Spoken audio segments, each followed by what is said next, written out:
Welcome to the AWIP podcast. We're your hosts, Jacob Lloyd. and I'm Rae Smith. Here we focus on investigations and all things animal welfare related.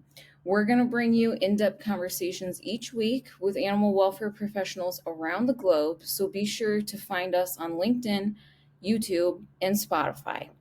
To learn more about AWIP and our mission, check us out at awip.org.uk or awipusa.org. I'm super pumped for this episode. This is so exciting. This was not planned. This is our surprise episode. What happened was I got a hold of an article a friend sent me a couple days ago, and said that I would be interested to take a look at this, and and so I, after reading this article that came out in Indianapolis, Indiana, I sent this over to you, Jacob, and I was like, you are not going to believe what I just read. Yeah, that's right. For those who don't know what I'm talking about, a few days ago, there was a reporter who interviewed two women who had worked at a shelter, the Indianapolis Animal Care Services in Indianapolis, Indiana. And what happened was these two shelter workers were fired from their positions for checking criminal history and history for prior animal cruelty convictions on potential adopters. Yeah, let that sink in.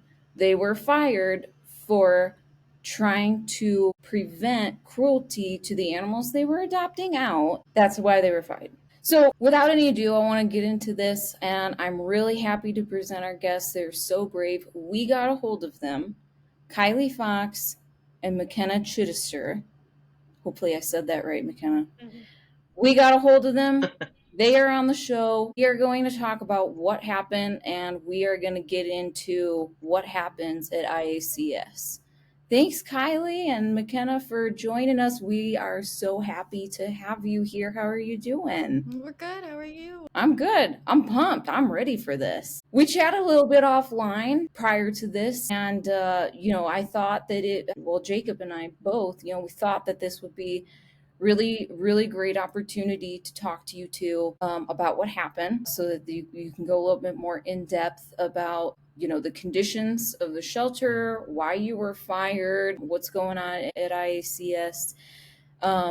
So for those of you who haven't read the article, McKenna and Kylie, why don't you start out with telling us how you got into animal welfare and how you ended up there? I can go first. So I have always loved animals. I always knew I wanted to have a career working with them. I got my degree in criminal justice. I just graduated a couple months ago, and I decided to get my foot in the door at the animal shelter. I would be in close relation to the animal control officers, which is what I thought I really wanted to do. So I got a job at the animal shelter and loved it the whole time I was there. Awesome. Okay. McKenna? Let's see, so I'm from Bloomington, Indiana, and I worked at our local shelter there. I was a temporary employee during kitten season. The city allowed them to hire two temporary employees, so it was about 7 months. It's been about 5 years ago. And before that, we started fostering animals. So we fostered kittens. I just fell in love with fostering, really fell in love with animals. What really started my love for animals, we fostered a mom and 5 kittens, and I had never seen like an animal really love those, like be a mom and do that process. And I just fell in love with her and her little family, and that kind of started my passion for animals. And then after fostering, they opened the position at the local Bloomington shelter, and I took it. I was there for about 7 months, which was awesome. I loved that job, and if I was allowed to stay longer, I would have. And then after that, I ended up getting a job a couple years later at a local pet food and supply store, where we fostered kittens there and adopted them out. So, and then I learned a lot about animal nutrition, things like that. Um, and then just I have pets of my own I've taken care of, fostered, off and on for a while. I just, yeah, really, I when we when we planned on moving to Indy, I was really trying to find a job with animals again. And yeah, found the shelter job and loved it right away. Loved the job while I was working there, loved what I did, loved the animals. I planned And on. what were you doing at the shelter? Oh, sorry, McKenna. Sorry to interrupt you. I was just going to ask, what were you doing at the shelter? What was your job role? So we were adoption counselors. So the main thing we did was talk to the public, try to find them the right match with animals. Had took the dogs out to meet them, and Okay. did the whole adoption process. So, yeah, our big part of our job was working with the public. And then, we also did a lot with animals. Because there was a lot of time they needed overtime, helping in kennels and stuff.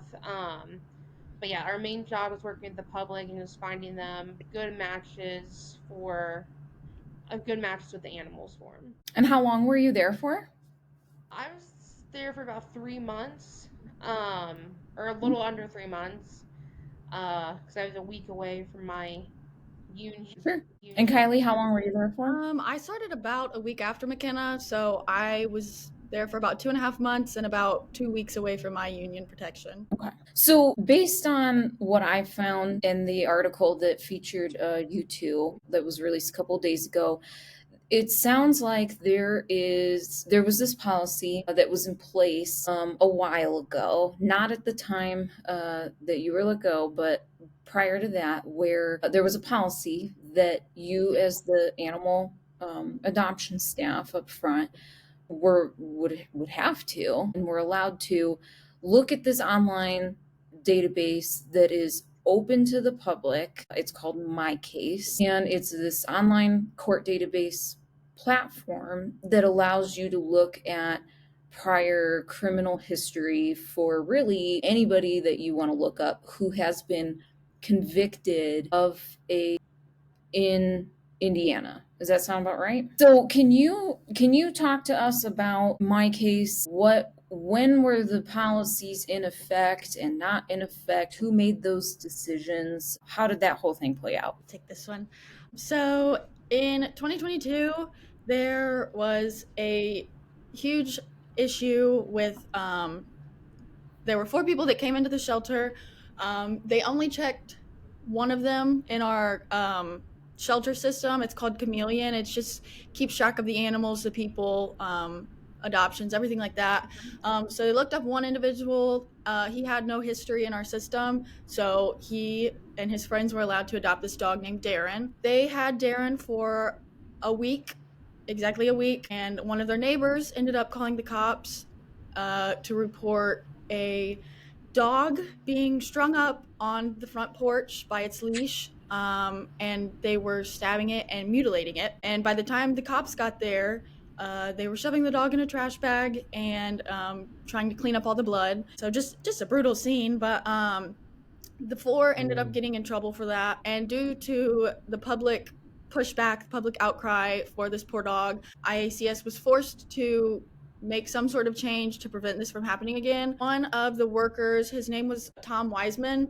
He, I believe, was the adoptions coordinator, so like the step up from what we are. He created this policy, based it upon literature reviews, scientific journals. Like, he didn't just pull this out of his butt. Like, he put a lot of thought into this. He asked for input from staff and everything, and lo and behold, we had the MyCase policy. You were to check on the adopter in MyCase if they had any recent violent felonies or animal cruelty crimes. You were allowed to deny their adoption. The felonies, I believe, were domestic battery, strangulation, neglect of a dependent, and murder. So yeah, if they had any of those and you felt uncomfortable, you were absolutely allowed to deny their adoption. And he had no pushback implementing this policy. I believe the person in charge at that time was her name was Katie. Fully supported it, had no problem with it. The only time that he began receiving pushback and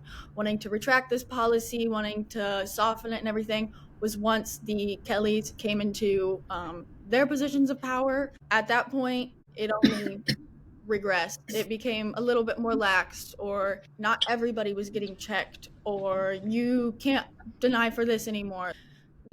Why was there sort of this Sorry. change? I'm Ray's sorry. just dying, but it's okay. I choked on nothing. I don't know how that happened. I'm so sorry. Kylie, I was just going to ask you how why was there that change? I mean, you know, what factors were influencing these two Kellys that you referred to, and you know, maybe just talk about who are the two Kellys. Hope you have a minute for this one. All yours. When Katie was in charge, she very much, I never met her, but from what I've been told, she was there for the animals. She cared about the animals. Once Kelly LaRoche was put into position and replaced Katie, she did not prioritize the animals. All she cares about is what the public thinks. She's the face of the shelter, so she wants to look good, of course. Okay. And denying, even if it's only a handful of adopters, but it's people with violent and cruel to animal backgrounds, you know. She wanted to stop denying those or ease up on that because that's one more dog or one more cat that goes out the door. So she didn't care what happened to them once they left the building, as long as they left alive. So it was just about driving up statistics. Absolutely. For live outcomes. Yeah. Basically. She was slowly doing it over time, and then Best Friends Animal Society came into our shelter, and they started looking over our policies and trying to implement changes and all sorts of stuff. What kind of changes did they want to implement? Well, when did they come in, and what kind of changes did they want to implement? I believe they were there before McKenna and I came along, so they'd been there for a little bit. They would send like different people at different times. McKenna, were you going to say something? Well, I think from like conversations I heard at the shelter and what people said, I think they've been there for a little over 6 months now. Okay. And did they? I don't know if you know, but did they approach the shelter, or was did the shelter approach them? You know, how did that sort of dynamics work? Do you know? I was not informed of that. Okay, fine, no worries. But what kind of policies did they put in place? What recommendations did they say that the shelter should do that they were recommending? Well, it really. Oh, sorry. It's okay. Go ahead. I think the biggest thing they want to do is they go by a quote, "Save them all," and they want to save as many as possible. And what that has done to the shelter is they have put crates in every available space and put dogs in those crates. So like the hallways, the front desk area, the temp test room, which used to be the room that they'd like, you know, would see if the dog had issues with food guarding or resource guarding, things like that, now has crates in it. Literally, and these are like your those black wire pop-up temporary crates that you like put in your car when you're transporting your dog to go to the park or something. Some of them were airline crates too. Yeah, sometimes there'd be airline crates, which is more inhumane than just the wire crates. Yeah, absolutely. But for dogs and cats? Mostly dogs. Mostly there was. dogs. Go ahead. Sorry. Well, I'd say there were times with the cats that they would pop up the crates and put cats in there if we ran out of space. But the space for cats wasn't as bad as dogs, but still definitely an issue. But yeah, I mean, the Best Friends Society generally just wants to save them all, even if that means the quality of life isn't very good, or if that means they live in a crate for months on end.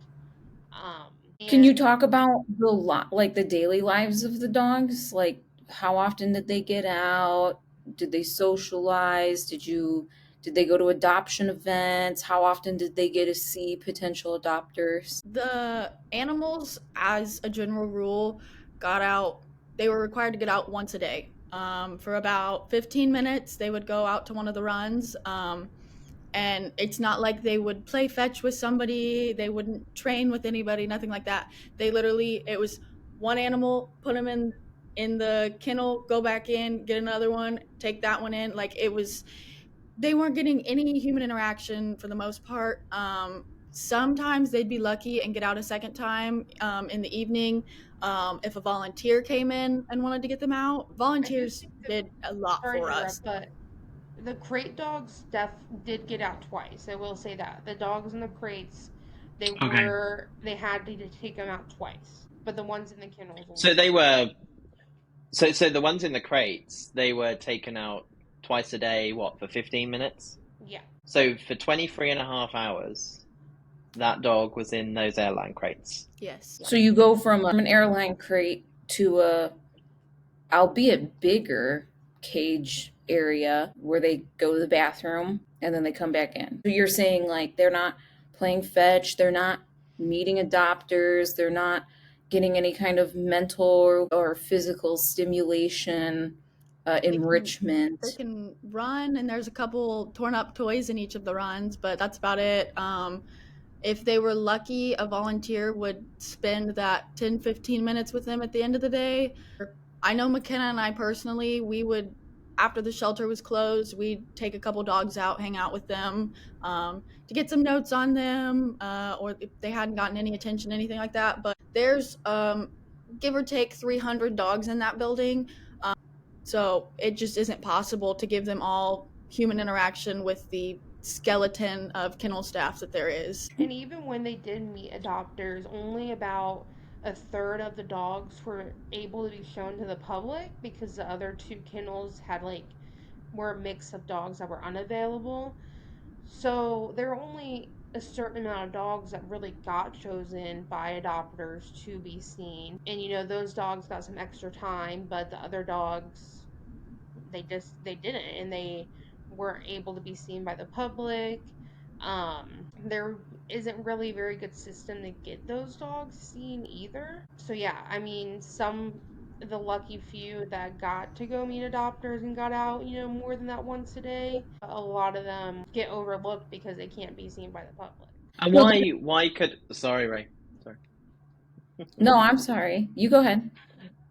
McKenna, I just wanted to ask you, why couldn't the other dogs be seen by the public? Just so our listeners and the general public can understand, why that is.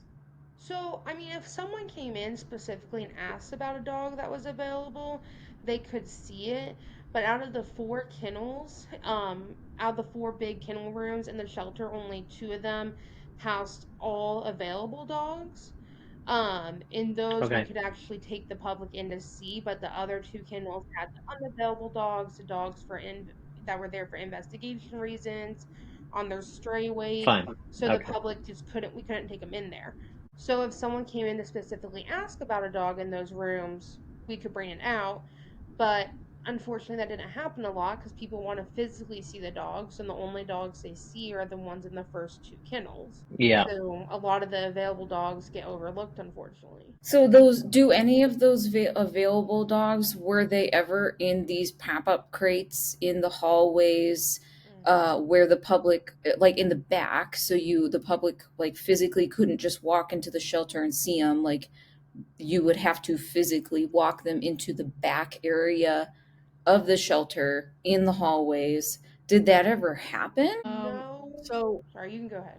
So we weren't allowed to take the public back there. They were only allowed to go to the 2 dog kennels or the 2 cat rooms. I don't think they wanted the public really to see what was going on. The hallways and the temp test room and the other 2 kennels, the public probably wouldn't love to see. Why do you think that is? They're in horrible conditions. The temp test room, it's literally what you would picture as just like a basic office room almost, outlined around the perimeter with crates. They're all right next to each other. They have found maggots under all of their crates.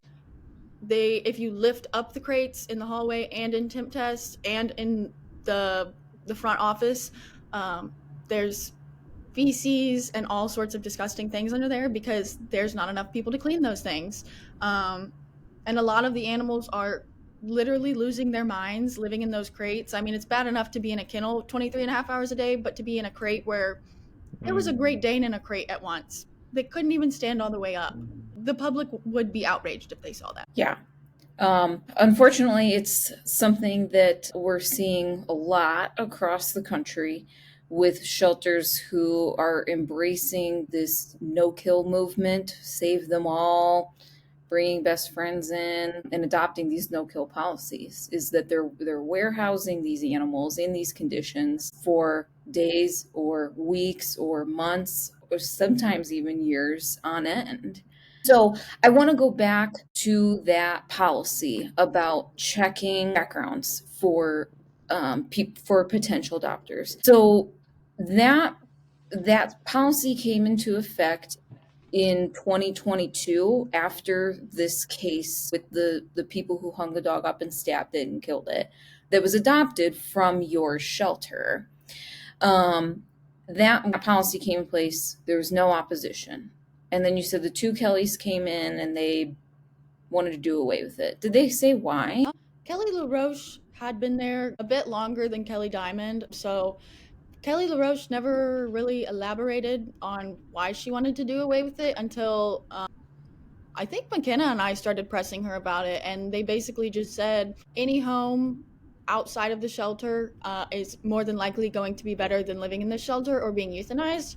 And we both pushed back on that. I personally think humane euthanasia is a much better option than going home with somebody that's going to abuse, neglect, starve, abandon. 100%. Yeah, I feel like any person would agree with that. And at least in the shelter, it's horrible conditions, but at least they're being fed. At least they're not being abused. You know, they're getting the basic necessities in the shelter, which they may not get outside of the shelter. And they also... So Oh, go ahead, McKenna. I was going to say they also claimed that it was a time issue, that it took too long to look them up in MyCase, which it literally takes seconds. So that it takes seconds? Yeah. I mean, it's like a Google of court cases, right? That's essentially what it is. Yeah. You type in a name, we and take the adopter's ID, so the information is literally in front of us. You type in their name, their date of birth, search, and it pulls up anything that they have, criminal or civil history. Yeah. Within Indiana? Within Indiana, yes. How often would you guys come across a red flag in a week on average? Was it common to find people that you would want to deny? Was it uncommon? Yeah, it was really uncommon. Like I said, I only denied 2 people because of that. It was very uncommon because a lot of people that have done those things aren't going to come and try to adopt another animal. They'll find it by other means, but the ones that do, it's so important that we find those ones and that we don't provide them an animal. One of our co-workers actually went through all of the applications over, it was like a 4-5 month period that we had received, looked every single one of them up on MyCase. And I think he said we would have denied like 5, maybe 10 out of months of applications. And those were the conditions that you said that they were for prior animal cruelty history. So that could be cruelty, could be neglect, abandonment, bestiality, or it could be some of the other violent crimes against humans, which would be murder, battery. I forgot some of the other ones that you said, but things that and this, I think that's important, is things that they're convicted of, that they have either been found guilty of or have pled guilty to. Like, this is not, they are not being accused. They got their time in court. They had their day to plead their case. It's done, and they are guilty. They are convicted of it. Mm-hmm. Yeah, and it was only supposed to be within the last, I believe, 3 years. So it had to be really... So you've even narrowed it down again. So the policy is actually really quite narrow. I mean, you're talking, a handful of offences, within a 3-year period, within one state. We're not even talking about the whole country, which we know people move and they then adopt animals. So this is interesting, how narrow this issue is, and yet, it appears like the management of the shelter have blown it up to be something, perhaps by the sounds of it, for politics and for public relations. Absolutely. Do you think that's fair? No. It's not fair to the staff. Yeah. I personally could not send an animal home with somebody like that and be able to sleep at night. That animal's not going to be treated well, and I couldn't live with that. And it's not fair to the animals to put them into that situation just because they want their numbers to look good. That's so immoral. Yeah. Do you think they valued their statistics and their live release outcome above the well-being of the animals and their potential future happiness and security? 100%. I think one of the newer trends within animal welfare in general, we refer to something as breaking down barriers.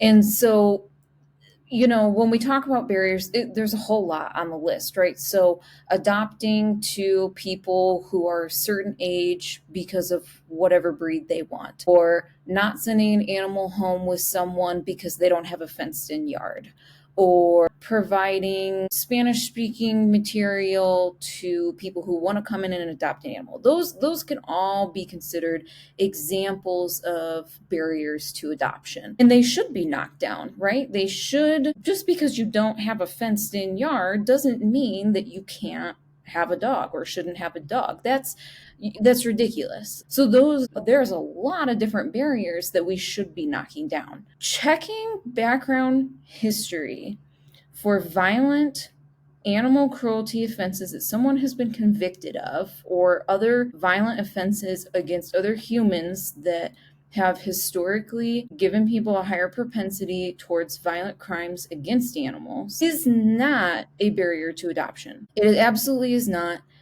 a barrier to adoption. And I think one of the things that disturbs me the most about this case, and having talked to you both prior to this, is that animal shelters, not even animal shelters, everybody who cares for an animal, it doesn't matter if you're a small shelter, a big shelter, open admission, limited admission, you can be a national organization, you can be a rehoming agency, you can be a personal rehomer, whoever you are, you have a sacred duty and an obligation to not only care for those animals that are in your care, custody, and control, but you are obligated to find them best, safest home where ideally they won't return, but where you know that they're going to be with a good family who's going to treat these sentient beings as a member of the family, as it very least is not cruelly being subjected to that type of treatment.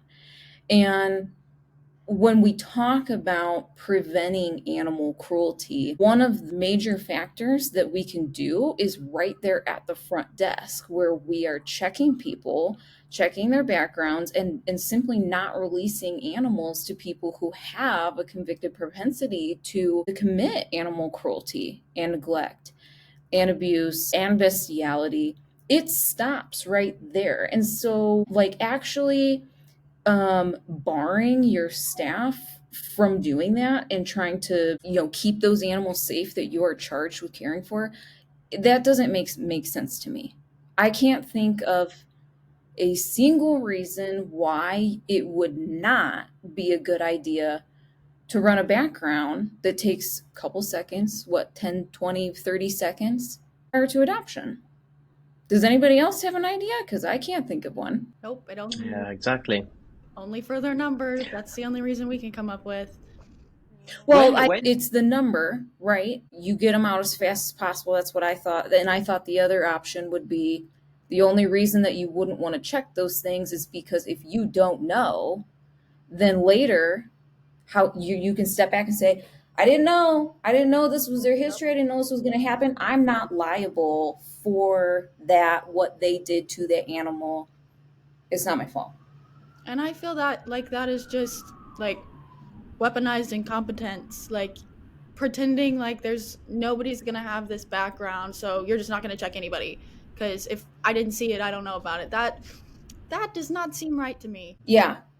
Speaking, I guess, like, speaking as an officer, anytime that you go out to a cruelty call, a neglect call, complaint for any type of welfare, the first thing you do before you talk to anybody is you check prior history. I want to know, who have we talked to? How many people live there? How many animals live there? What type of animals? What type of complaints have we had? Have any of them been founded complaints? Are they, or even are they unfounded? Maybe you just have an annoying neighbor who calls 20 times a month and we're just like, oh, they're not outside in the cold. They have a dog door to get in. They're fine. But I want to know everything that I possibly can before going into that house, so that I'm going in eyes wide open. It doesn't make any sense to tell your officers, do not look up history. I don't want you to know what kind of things they've done. I don't want you to know if they've had gun charges or anything. That it makes no sense. So that's why I'm saying, like, it doesn't make sense in this either to not look into a history that actually doesn't even have an effect on them. I mean, you think about it, you go, and sorry, cut me off if I'm talking too much, Jacob.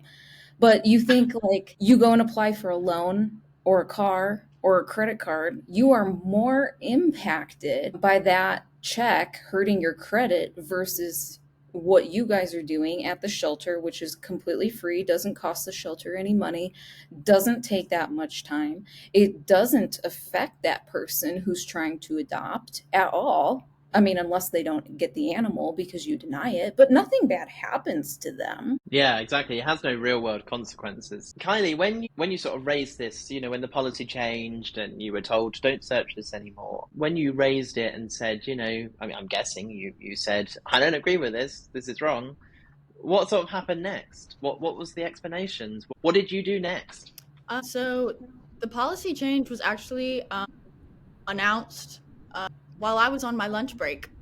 So all of the adoptions counselors at the time were in there, except for me. So I was not told about this policy until a coworker informed me of it. And he is very much like McKenna and I. He will push for the best for these animals. So I questioned him more about, like, why are we getting rid of this policy?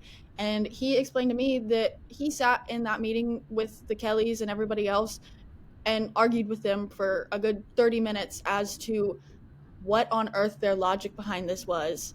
And all they could say was, it's better than, staying in the shelter or being euthanized. And he just like we understand, but the Kellys don't understand.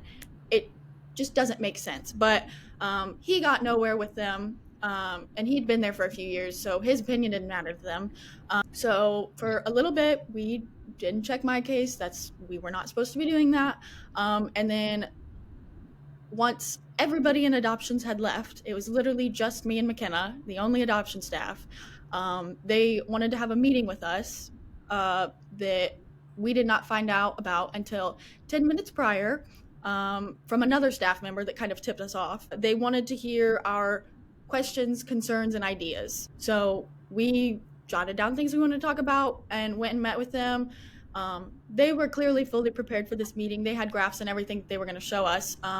And one important thing that I would like to note about this meeting is the graph that Kelly LaRoche turned around on her laptop. Just picture a little incline, steady incline for adoptions. And she tried to claim this was due to the new policy, the new lack of policy. Now that we're not checking people's backgrounds or denying for any of those things, look how much our adoptions have gone up. So now you're not declining convicted animal abusers. Yeah. We're Yeah, except for that is absolutely not what caused that incline. You're not catching these people at the counter. So look how much is going up.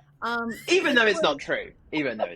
This was beginning of kitten season, and we had just had an off-site event with like record adoption numbers for dogs. I'm gonna go out on a limb and say that's probably what caused this increase, not the new policy, but that's just an example of how they like to twist things in their favor. But a little bit later on in this meeting, we both got the time to express our opinions and whatnot. And this is when I decided to really push them about my case. And I actually came with documents and things to support my argument.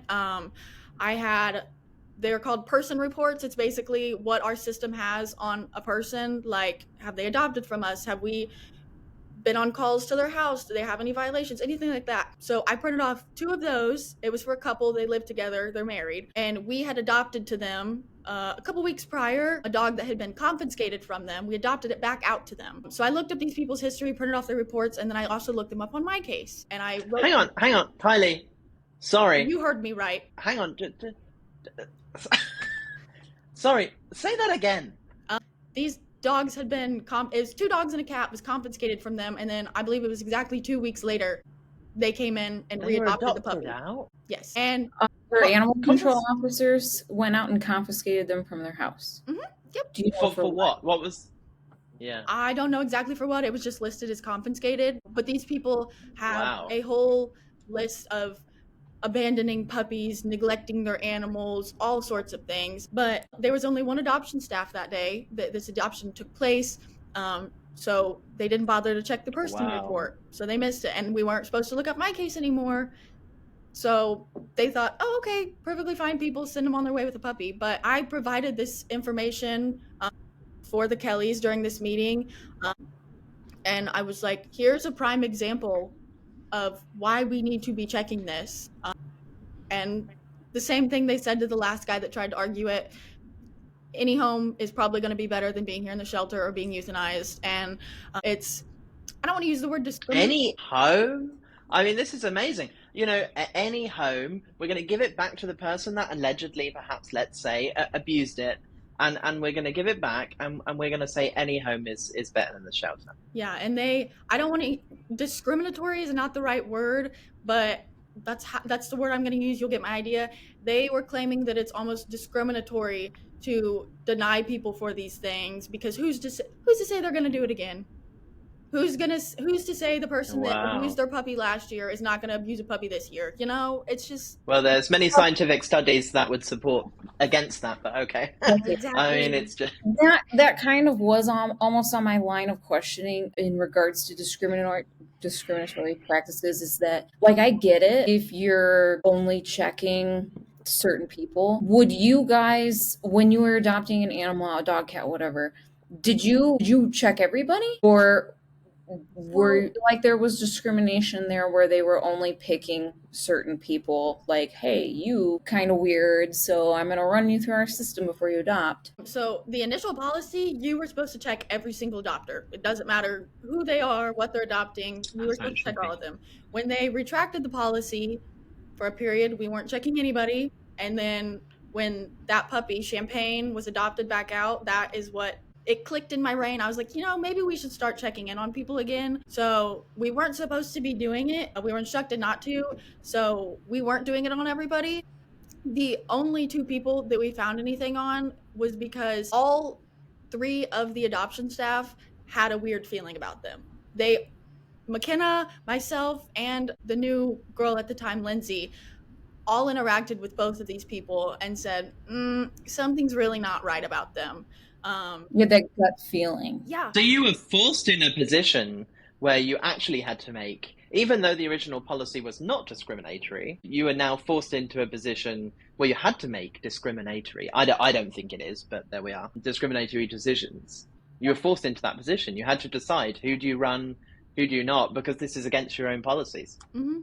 Yeah, and the 2 people that I ended up running it on and finding sufficient evidence to deny them on, both of the people had convictions within the past, it was in 2024. Both of them had convictions in 2024. One of them had no history in our system, like of adopting from us. The other person was looking to adopt 2 kittens, and they had already adopted 2 animals from us prior, both of which, in short, I questioned them about.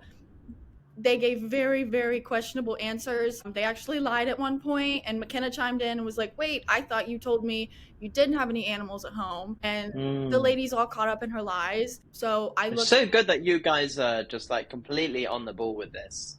and this is how it should be, but also you said, so you ran two people. So was your gut feeling right? I'm guessing on both occasions, the two people you ran. So you've basically got 100% success rate in your discrimination. This proved this works. Yeah.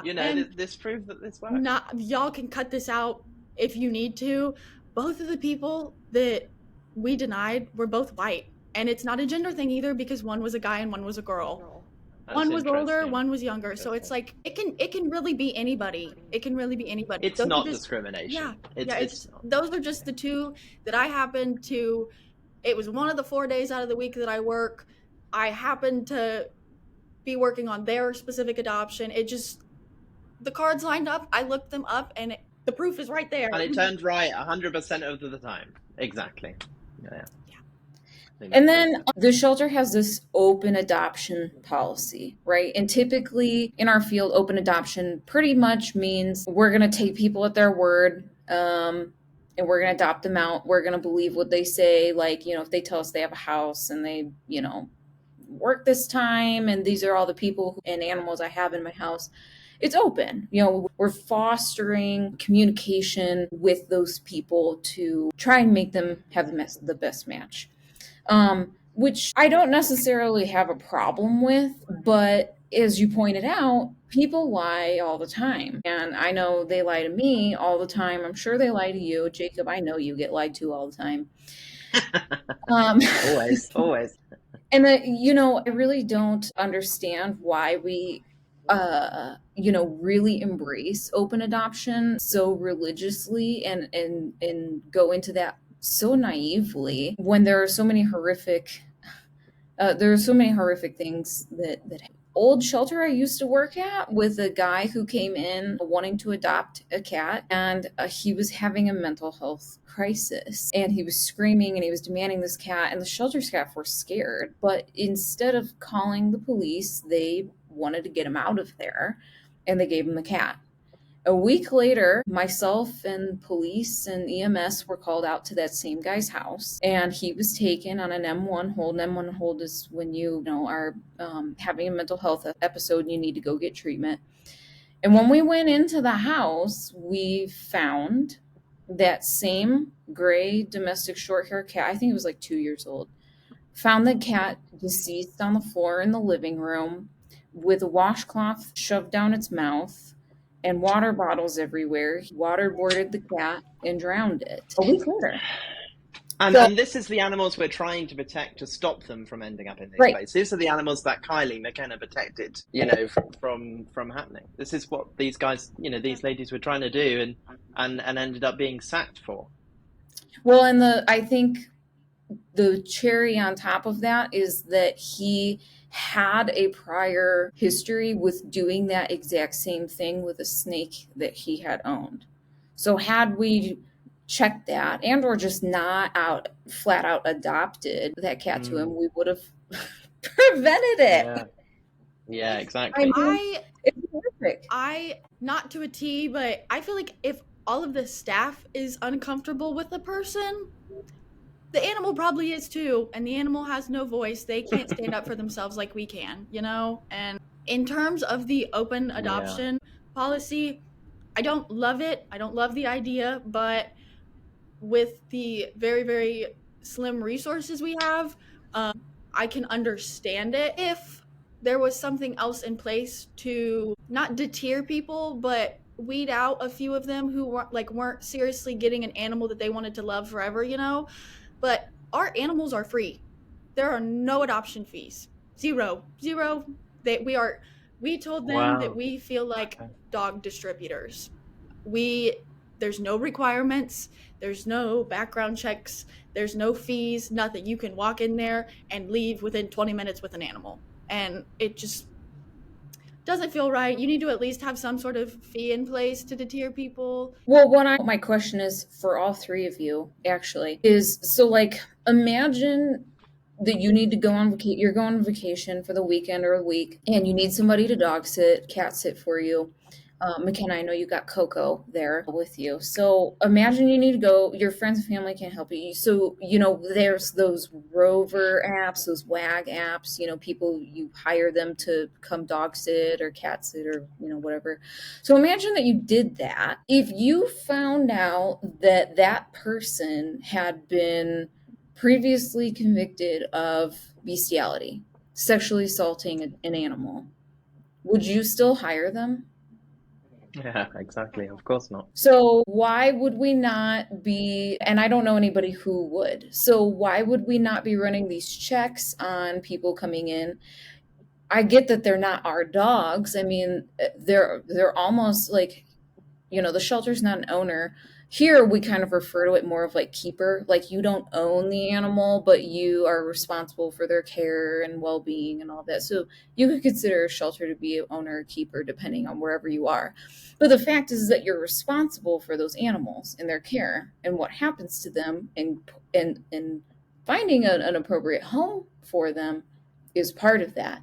Do you think that shelters who maybe not necessarily don't do that, but who bar their staff from doing that are demonstrating a derelict of duty to protect those animals and promote their safety? No, they're doing the opposite. If they're just giving it to anybody and not going to some sort of measure to ensure that it's going to a halfway decent home, then no, they're absolutely failing every single one of those animals. Yeah, so they're being derelict in their duties. And They're not doing their job. Mm-hmm.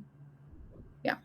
Do you think this is happening at other shelters, either in Indiana or around the country? I wouldn't be surprised. Like, did you know that you were going to find these conditions and things like this when you got hired there? I knew it was going to be bad, but it ended up being a little bit worse than I expected, Like, you can talk about the idea of, oh yeah, dogs are living in crates, and like, it sounds horrible, but when you see those dogs every single day and you watch them deteriorate and you watch them run in circles all day long or throw themselves up against the concrete walls because they're going insane, or I included a couple pictures in there, the floor is covered in blood because they end up making their paws bleed. That is really, really hard to watch. Just to clarify with anybody who's watching or listening, Kylie and McKenna had sent us some photos of some of the conditions inside of IACS that they and other staff had taken. So do you want to, McKenna, can you tell me what some of that looked like? We talked about the crates. Like, what are some of those things in those photos that you guys took or that you got a hold of or that you saw? Other than just dogs being in crates. Yeah, I mean, there are photos of animals with open wounds, because there's no longer a vet, so they can't surgically fix them.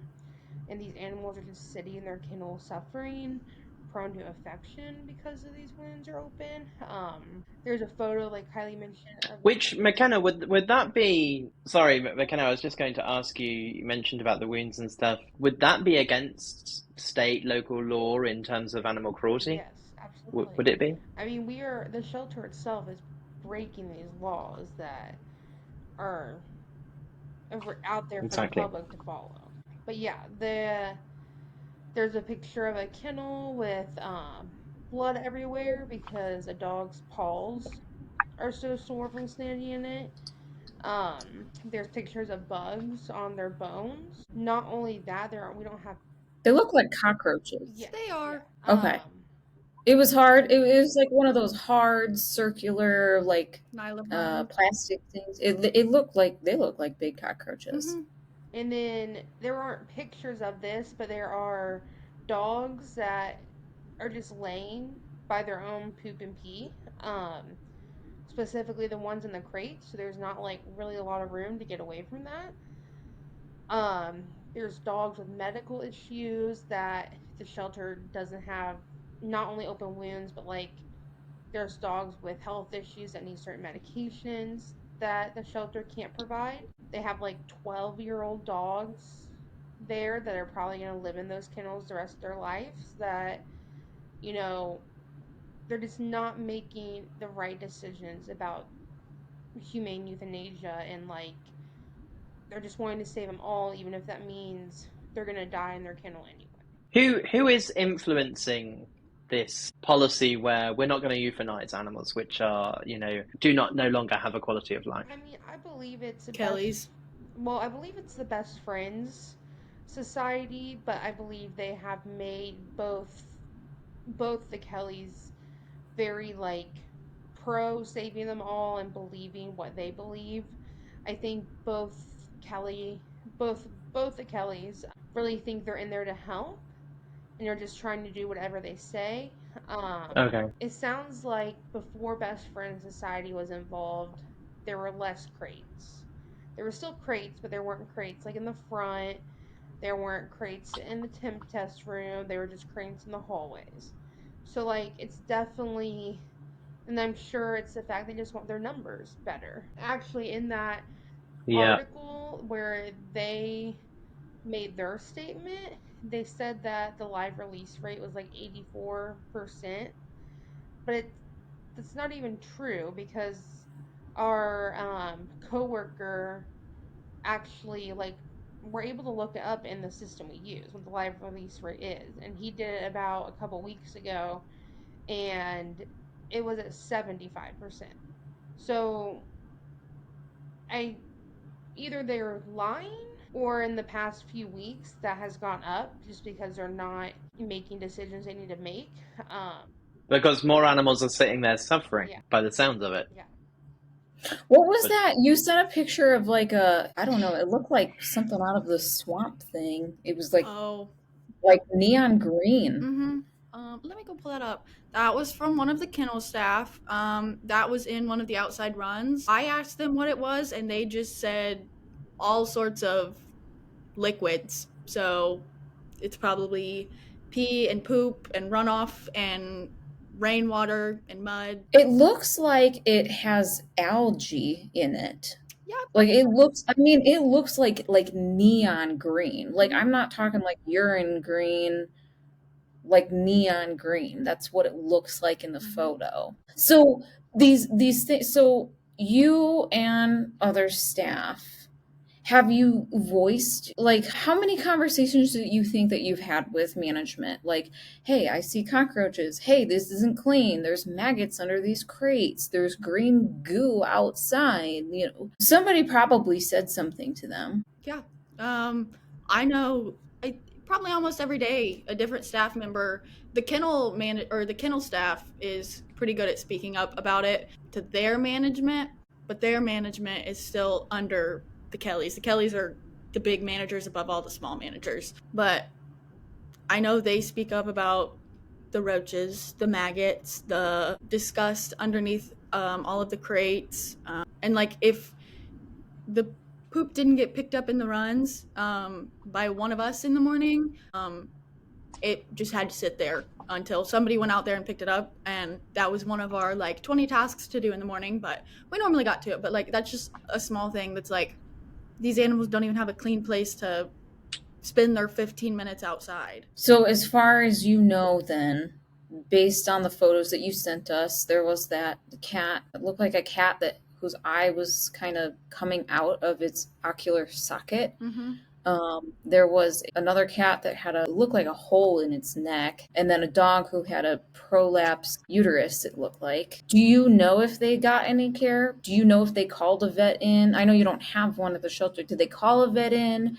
Did they send them over to another clinic for care? Do you know any? So the dog and the one with like the huge hole in it, those were sent from coworkers in the past few days. So I know we still don't have a vet, so I don't know if they were sent elsewhere. The medical staff to begin with is just overworked and at their wits' end, but I would imagine they probably tried to give it some sort of pain meds. The two cats that are up there, the one with the eyeball issue and then the kitten picture under that with the ulcers on its nose, they both had the Kylee virus. There was about 15, 16 cats that came in from a hoarding situation, all in terrible condition. The majority of them had this virus, and due to mismanagement, this spread to most of the cats that are in the shelter. And then you could see like this kitten that had never physically came in contact with any of these cats, it still managed to spread to this kitten, and its nose is just looks atrocious. And then we'd had those cats for a few weeks, and obviously they were just sitting there. They weren't up for adoption. They weren't getting any sort of treatment. So one day, They weren't under the care of a vet, as far as you know. They were not under the care of a veterinarian, as far as you know. no, they were getting like URI meds, I think. That's about it. I mean, this gives a really interesting insight into the shelter, into how this led up to you both being fired through seems to me, no fault of your own, for only doing what your mandate is, which is to protect animals. And let's not forget that the animals that you were protecting by running these names through MyCase or any other system, were probably some of the most vulnerable animals in our society. I mean, they're the abused, the neglected, they've been through so much already, right? And then, you're trying to prevent further harm coming to them. And this is how you end up, is, having to come onto a show like ours, going on the news and saying this is wrong. It's a really interesting insight into how this is all working. And perhaps, as our first guest, John, referred to Best Friends as being a fringe organization. And, I'm careful not to make any judgment, but, it's starting to become obvious that there are issues here. Yeah. And, Absolutely. and we need to talk about it. So before we wrap up, McKenna and Kylie, is there anything else that you want to share? Do you want to tell us what's going on with you in the city at the shelter to try to mitigate some of these problems and help the animals there? I know personally, like you guys have seen, I'm trying to get the word out on Facebook. We've met with one news channel, and we're actually going to meet with them again next weekend to dive deeper into the conditions of the shelter and the animals. Amazing. And we had another Great. news station reach out to us, hoping to meet with them. There's a petition that's about to come out, just basically explaining our wrongful termination, why MyCase needs to be in place, and why we need new management. And just we're starting a petition to get people that support that so that we can show that. But yeah, we're just trying to get the word out, trying to get the public to acknowledge like what's actually happening, take off the rose-colored glasses and see it for what it is, because I feel like it's been hidden from the public for so long and they don't have a realistic idea. But just trying to spread the word. And I gotta give. What about for you, McKenna? Well, honestly, I got to give Kylie a lot of credit because since this has happened, I have been just very sad and not. So Kylie has done. I can imagine. I really appreciate and I give her a lot of credit for what she's done because she has done a lot of the, fighting to get the word out and everything. And yeah, I just really appreciate her sticking up for both of us and trying to get the word out. And definitely, trying to continue sharing on Facebook. Like, I think if you go to our the initial news post article, it has I think over 300 shares. I know with certain places groups we've shared it on, those have almost 100 shares. So just really continuing trying to get get the word out and try to get people to fight to get these people out of there that need out and try to better the situation for the animals. Unfortunately, though, I do think it's kind of hard a lot of the people that are helping us and supporting us, I think a lot of them, though, are also against euthanizing and don't understand that is a better option for the animals sometimes. So, I think that in general still might make it a little hard for those decisions to be made, but hopefully if they. Do you feel like you ever get shunned or looked down upon? Does anybody say mean things? If you say I'm not no kill, I'm there to do the most humane thing for that animal, and if it's euthanasia, it's euthanasia.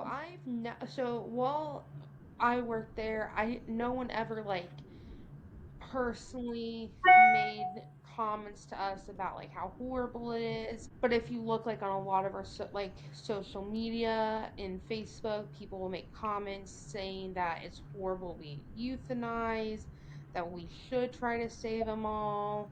I know a lot of other people that have worked there have had people come up and say really mean things about how we make that decision. So it is something that like the community does. I don't think the community completely understands the conditions and how humane euthanasia is really a need to help some of these animals versus just keeping them alive and suffering. Um, and I think if they knew more, they would. Yeah, because McKenna, I think sorry, I was just going to say, I think that's a really important point to make, that if actually you criticize humane euthanasia in the right decisions, in the right circumstances, then actually you're sentencing these animals to, potentially, several years of perhaps even a lifetime sometimes of imprisonment. And in the case of the shelter that sadly you worked at, that was in a hallway in an airline carrier. Yeah, and Do you think that you two will continue to work in shelters after this somewhere else? yeah, Absolutely. Yeah, my yeah, career goals are animal welfare oriented. same. I would love to get my job back at some point, but I doubt that's going to happen. But yes, I would definitely love to continue working in the field. Yeah, We Great. have a That's good good that friend. you two are not giving up. That's good that you two are not giving up. We have a good friend, Amy Jo Seitz at Fort Wayne. So you might want to look her up. She's a wonderful, wonderful director, and she does a very good job.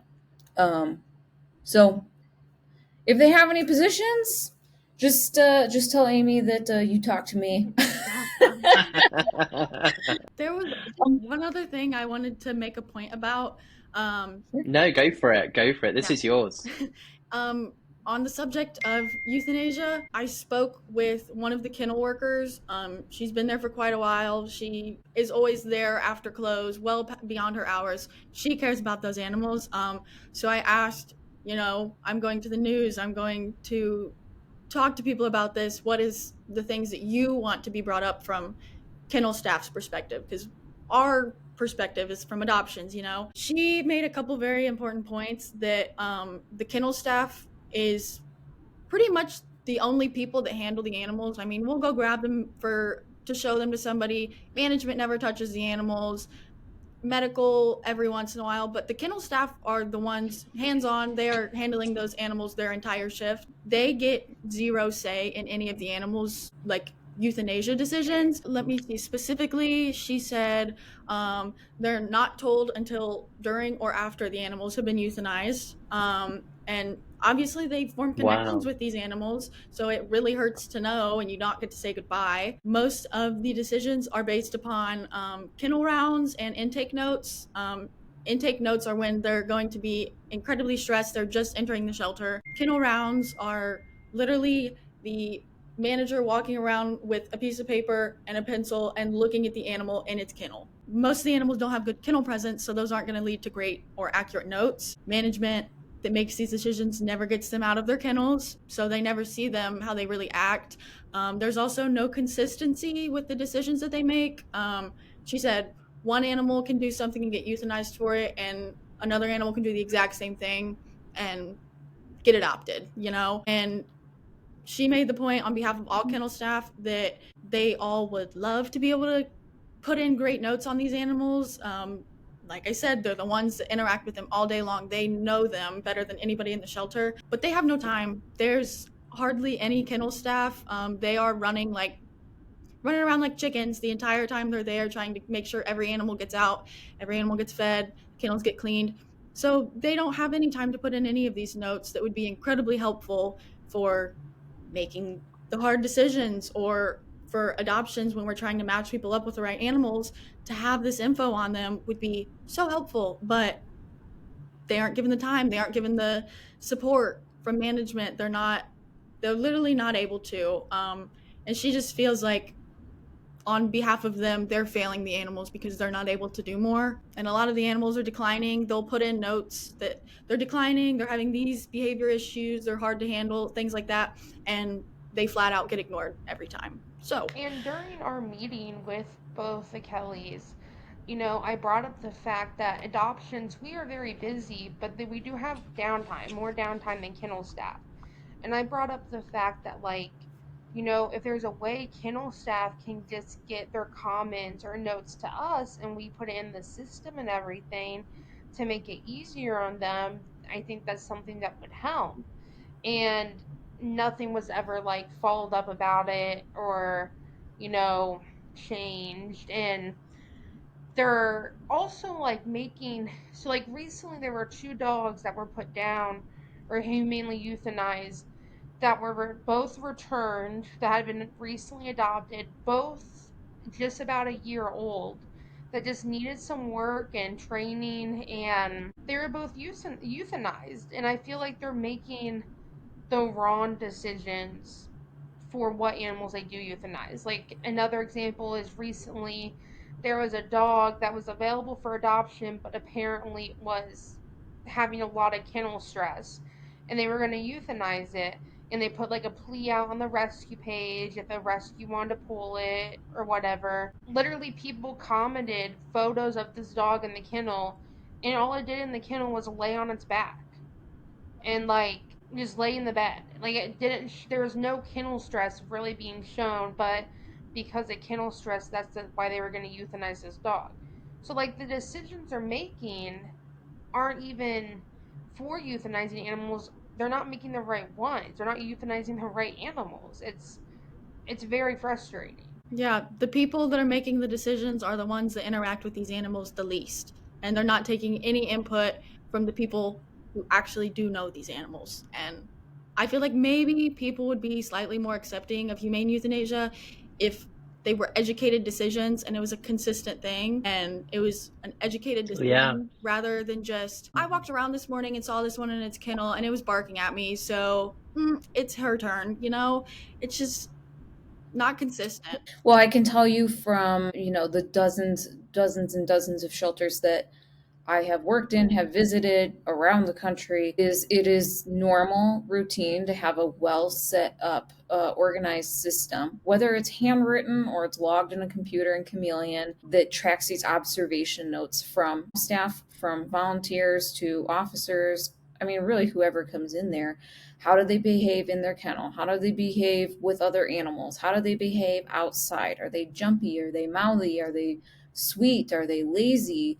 What are the things that they enjoy? Can you leash them easily? All this stuff. And I think it's important because it shows that dog's behavioral progression over a period of time. Is like if they're starting to decline when they used to do really great, we can maybe make some assumptions based on the behavior is that they've been in this kennel, it's a crate, in this pop-up crate in the hallway for 5 months, 23 and a half hours a day. It's never been to an adoption event. It's never gone out to foster. It's had 3 adoption visits that didn't work out. Maybe somebody walked in. It's all important. So it's important to have that documentation, and it's important to listen to your staff who handles them and works with them every day to take that into consideration. And it is a sign of a good leader who values the well-being of those animals and their staff who have an incredibly difficult job. Incredibly difficult. This is years ago. I used to say everybody should be a waitress so they know how crappy people treat them sometimes. Over time, I have come to think I think everybody should have to work in a shelter. I think that would be a great experience. I think everybody should. But anyway, thank you both so much for joining us. We really appreciate it, and you're so brave. Thank you for having us and listening to us and helping get the word out. All right. Yeah, well, no worries. Thanks to all our listeners for tuning in to the AWIP podcast. Make sure you check us out on LinkedIn. You can find Jacob and I there. Our videos will be posted up on LinkedIn, YouTube, and Spotify. Thanks so much. Thank you.